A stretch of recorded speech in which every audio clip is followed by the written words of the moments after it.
할렐루야 성도 여러분 안녕하세요. 1월 23일입니다. 오늘도 하나님의 말씀 함께 읽고 또 듣고 마음에 새기기 원해서 이 자리에 함께 하시는 모든 분들 진심으로 축복합니다. 오늘 함께 읽을 말씀은 출애굽기 17장에서 20장까지의 말씀입니다. 이 말씀 함께 읽을 때 성령께서 우리 모두를 은혜로 깨닫게 이끌어 주실 줄 믿습니다. 출애굽기 17장.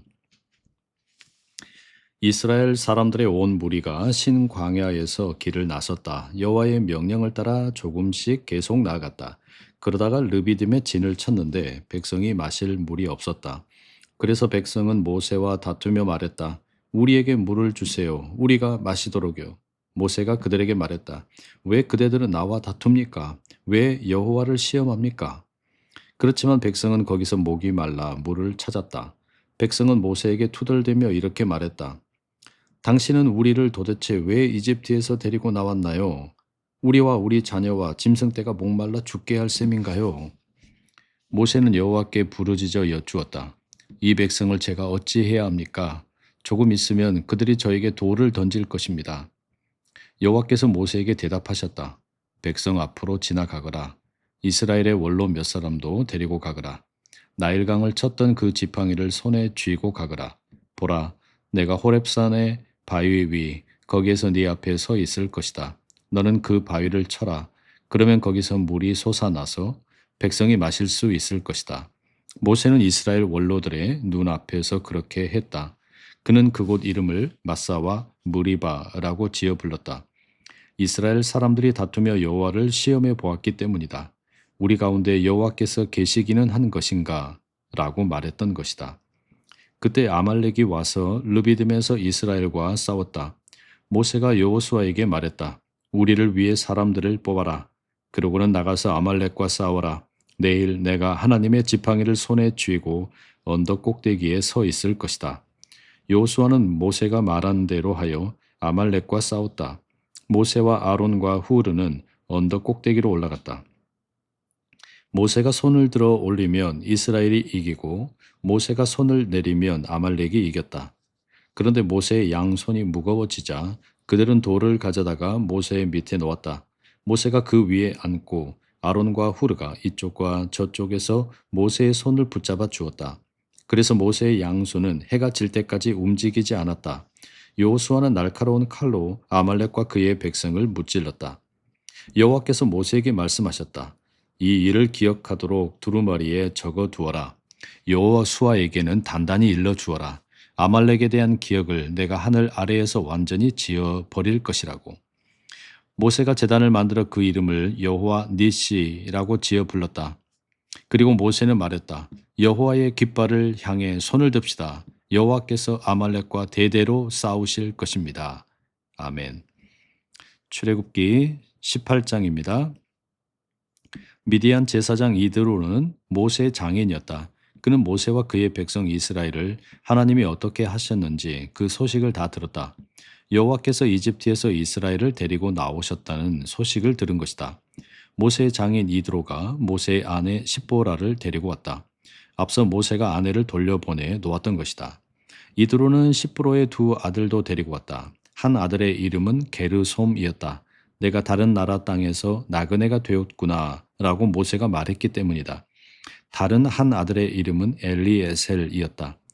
내 아버지의 하나님이 나를 도우셔서 파라오의 칼에서 구해주셨다 라고 모세가 말했기 때문이다.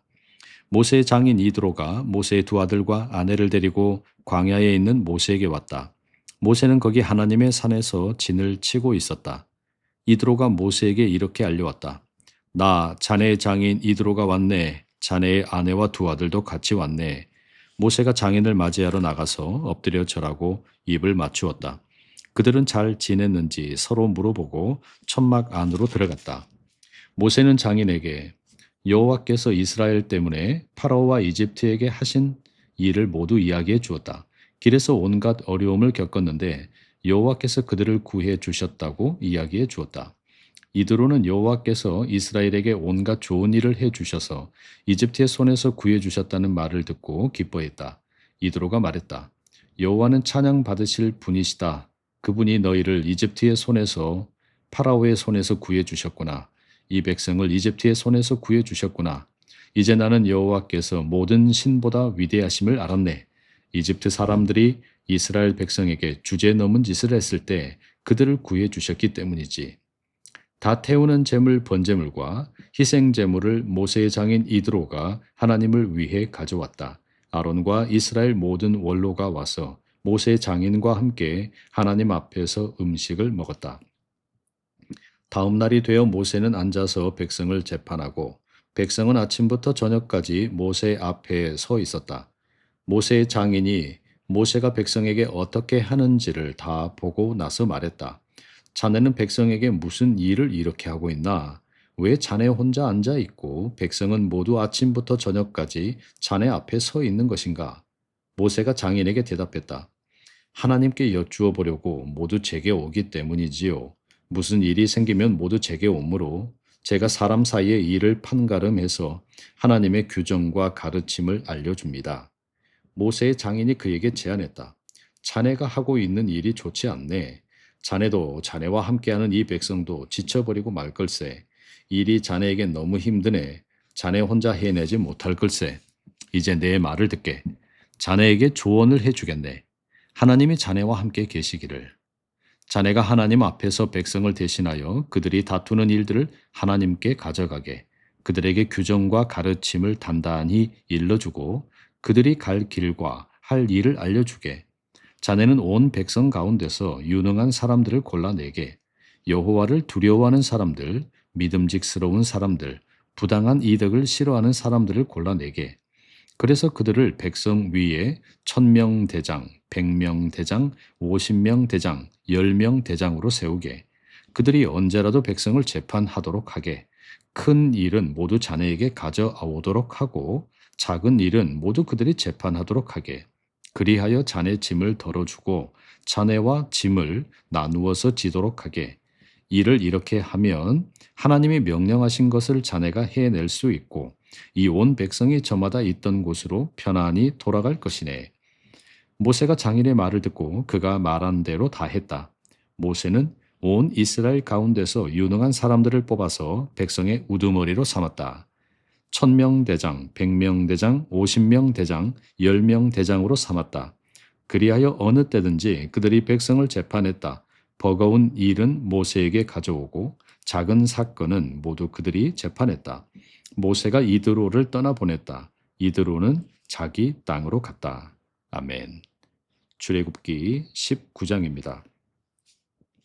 이스라엘 사람들이 이집트 땅에서 빠져나온 뒤로 셋째 달에 접어들던 그날에 그들은 시나이 광야에 이르렀다.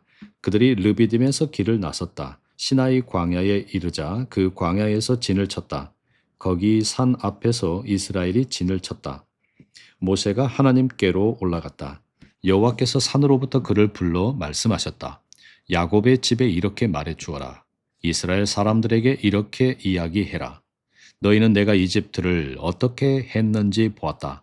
너희를 독수리 날개에 태워 나에게 데려온 것도 보았다.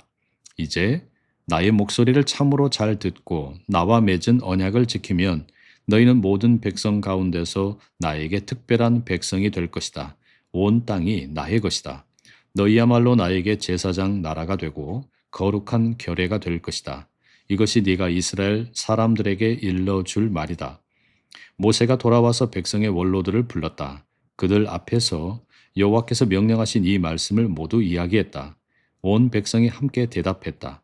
여호와께서 말씀하신 것은 우리가 모두 하겠습니다.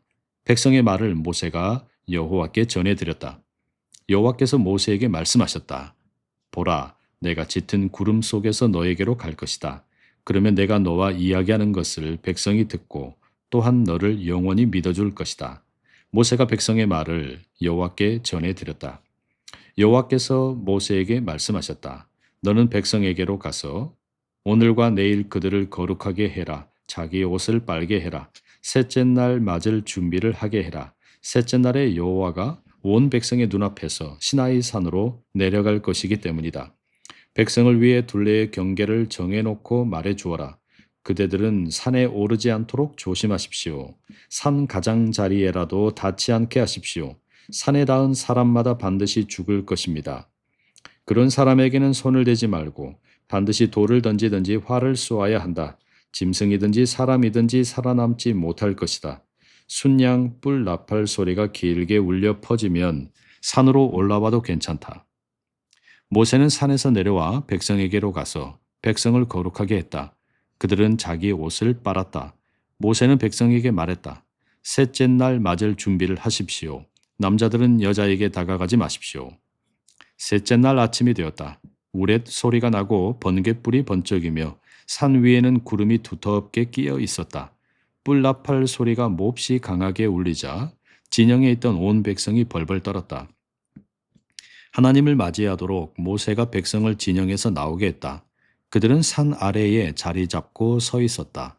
시나이 산에 온통 연기가 자욱했다. 여호와께서 그 위로 불 가운데 내려오셨기 때문이다. 녹임 가마의 연기처럼 연기가 피어올랐고 온 산이 크게 흔들렸다. 뿔나팔 소리가 점점 더 커졌다. 모세가 아뢰면 하나님이 소리내어 대답해 주셨다. 여호와께서 시나이 산 위 그 산 꼭대기에 내려오셨다. 여호와께서 모세를 그 산 꼭대기로 부르셔서 그가 올라갔다. 여호와께서 모세에게 말씀하셨다. 내려가서 백성에게 경고해 주어라. 그래서 여호와를 만나려고 밀고 들어오다가 쓰러져 죽는 일이 많이 일어나지 않도록 해라. 여호와에게 나아오는 제사장들도 자신들을 거룩하게 하도록 해라. 그렇지 않으면 여호와가 그들 사이로 치고 들어갈 것이다. 모세가 여호와께 아뢰었다. 백성은 시나이 산으로 올라오지 못할 것입니다. 산의 경계를 정해놓고 그 산을 거룩하게 하라. 라고 주님이 우리에게 경고하셨기 때문입니다. 여호와께서 그에게 말씀하셨다. 가라, 내려가라. 그리고 너는 아론과 함께 올라오너라. 제사장들과 백성은 밀고 들어와 여호와에게로 올라오지 못하게 해라. 그렇지 않으면 여호와가 그들 사이로 치고 들어갈 것이다. 모세가 백성에게로 내려가서 그들에게 그렇게 말했다. 아멘. 출애굽기 20장입니다. 하나님이 이 모든 말씀을 해 주셨다. 나는 여호와 너의 하나님이다. 이집트 땅 곧 네가 노예살이하던 집에서 내가 너를 이끌어냈다. 나의 앞에서 다른 신이 너에게 있어서는 안 된다. 너를 위해 어떤 모습으로도 신상을 만들지 마라. 위로 하늘에 있는 것이든 아래로 땅에 있는 것이든 땅 아래 물속에 있는 것이든 만들지 마라. 거기에 엎드려 절하지도 말고 그것들을 섬기지도 마라. 나 여호와 너의 하나님은 질투하는 신이기 때문이다. 나를 미워하는 사람들에게는 아버지의 잘못 때문에 아들, 손자, 3, 4대에 이르기까지 벌을 내린다. 그러나 나를 사랑하고 나의 명령들을 따르는 사람들에게는 수천 대에 이르도록 한결같은 사랑을 베푼다. 여호와 너의 하나님의 이름을 헛되이 입에 올리지 마라. 그의 이름을 헛되이 입에 올리는 사람을 여호와가 벌하지 않은 채로 내버려 두지 않는다. 안식일을 기억하여 거룩하게 해라. 6일 동안은 일해야 한다. 너의 모든 일을 해야 한다. 일곱째 날은 여호와 너의 하나님의 안식일이다. 너는 아무 일도 하지 마라. 너의 아들도 딸도 남자 노예도 여자 노예도 집짐승도 너의 성문 안에 머무는 나그네도 마찬가지다. 6일 동안 여호와가 하늘과 땅과 바다와 그것들 안에 있는 모든 것을 만들었고 일곱째 날에는 쉬었기 때문이다. 그러므로 여호와가 안식일을 복되게 하고 거룩하게 했다. 너의 아버지와 너의 어머니를 받들어 모셔라. 그러면 여호와 너의 하나님이 너에게 줄 땅에서 네가 오래 살 것이다. 사람을 죽이지 마라. 배우자 아닌 사람과 잠자리하지 마라. 도둑질하지 마라. 증인이 되었을 때 이웃에게 불리하게 거짓말을 하지 마라. 이웃의 집을 넘보지 마라. 이웃의 아내든 남자 노예든 여자 노예든 소든 나귀든 이웃의 것은 무엇이라도 넘보지 마라. 온 백성이 보고 있는데 우렛 소리가 나고 번갯불이 번쩍였다. 순양 뿔나팔 소리가 울리고 산에는 연기가 자욱했다. 백성은 이런 광경을 보고서 덜덜 떨며 멀찍이 서 있었다. 그들이 모세에게 말했다. 어르신이 우리에게 말씀해 주십시오. 그러면 우리가 듣겠습니다. 하나님이 우리에게 말씀하시지 않도록 해 주십시오. 우리가 죽지 않도록요. 모세가 백성에게 대답했다. 두려워하지 마십시오. 하나님이 그대들을 시험해 보려고 오셨으니까요. 그대들이 하나님을 두려워해서 잘못을 저지르지 않게 하려고 하셨으니까요. 이스라엘 백성은 멀찍이 서 있고 모세는 하나님이 계시는 짙은 어둠 가운데로 다가갔다. 여호와께서 모세에게 말씀하셨다. 이스라엘 사람들에게 이렇게 말해 주어라. 내가 하늘에서부터 너희와 말하는 것을 너희가 직접 보았다. 너희가 나를 섬긴다고 하면서 무엇인가를 만들지 마라. 너희를 위해서 은신상과 금신상을 만들지 마라. 나를 위해서는 제단을 흙으로 만들어 그 위에서 다 태우는 제물 번제물과 평화제물, 화목제물로 양과 소를 바쳐라. 내가 나의 이름을 기억하게 한 곳이면 어디든 내가 가서 너에게 복을 내려줄 것이다. 나를 위해 돌제단을 만들겠다면 다듬은 돌로 세우지 마라. 네가 돌 여기저기에 정을 대면 돌을 더럽히는 것이기 때문이다. 나의 제단의 계단으로 오르지 마라. 그 앞에서 네가 벌거벗은 것이 드러나지 않아야 하기 때문이다. 아멘. 네, 성도 여러분, 오늘도 우리가 출애굽기 17장에서 20장의 말씀 함께 읽었습니다. 이 말씀 가운데 몇 구절 함께 좀 묵상하면 좋겠는데요. 먼저는 출애굽기 17장 7절의 말씀입니다. 그는 그곳 이름을 마사와 무리바라고 지어 불렀다. 이스라엘 사람들이 다투며 여호와를 시험해 보았기 때문이다. 우리 가운데 여호와께서 계시기는 한 것인가? 라고 말했던 것이다. 여러분, 르비딤에서 이스라엘은 물이 없자 하나님을 즉각 원망합니다. 문제는 단순한 갈등이 아니고 하나님이 우리와 함께 계신가 근본적인 의심이었어요. 출애굽 이후에 계속 반복되는 불평은 사실상 환경의 문제가 아닙니다. 하나님의 임재를 신뢰하지 못하는 마음의 문제입니다. 반석에서 물이 나오는 사건은 하나님이 시험받아야 할 분이 아니라 신뢰를 받아야 할 분인 것을 다시 보여줍니다. 이런 질문 드립니다. 나는 어려움 앞에서 하나님께 질문하기보다 하나님을 시험하고 있지는 않습니까? 하나님이 정말 나와 함께 계신가라는 의심이 생길 때 나는 무엇을 근거로 믿음을 붙들고 있습니까? 지금 내가 서 있는 르비딤은 어떤 자리입니까? 이어서 17장 우리 11절도 좀 묵상이 필요하겠습니다. 모세가 손을 들어 올리면 이스라엘이 이기고 모세가 손을 내리면 아말렉이 이겼다. 너무 유명한 말씀이죠. 아말렉과의 전투는 칼과 창의 싸움이지만 동시에 기도, 중보기도의 싸움이었습니다. 전쟁의 승패는 골짜기에서 싸우는 여호수아보다 산 위에서 손을 든 모세의 중보기도에 달려 있었습니다.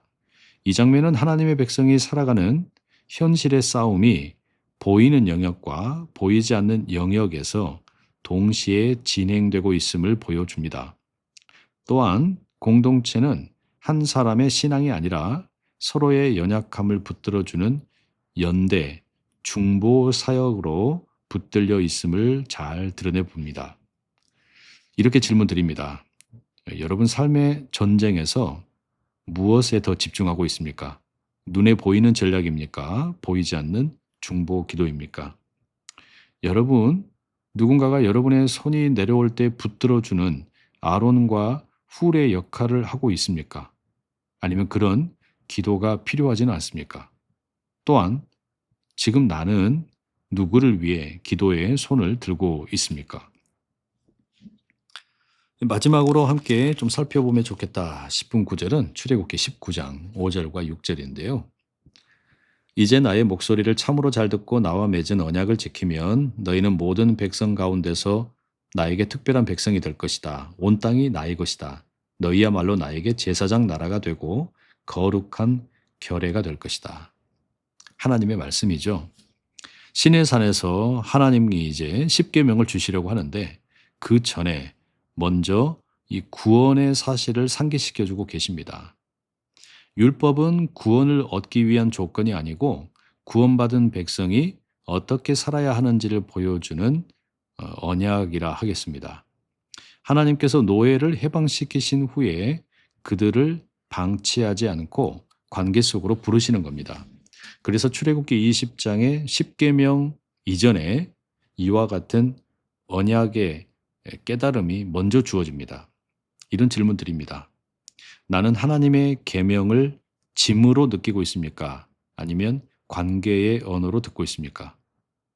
하지 말아라 라는 명령 속에서 하나님이 지키고자 하시는 나의 삶은 어떤 걸까요?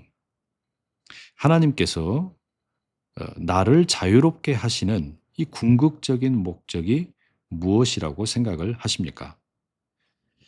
네, 성도 여러분, 오늘도 이렇게 하나님의 말씀 함께 읽고 또 마음에 새기고 또 듣고 묵상하는 자리 함께 해주셔서 감사합니다. 오늘 하루 남은 시간도 주의 말씀과 함께하는 좋은 날 되시고 내일 더 건강한 모습으로 만나 뵙겠습니다. 사랑하고 축복합니다.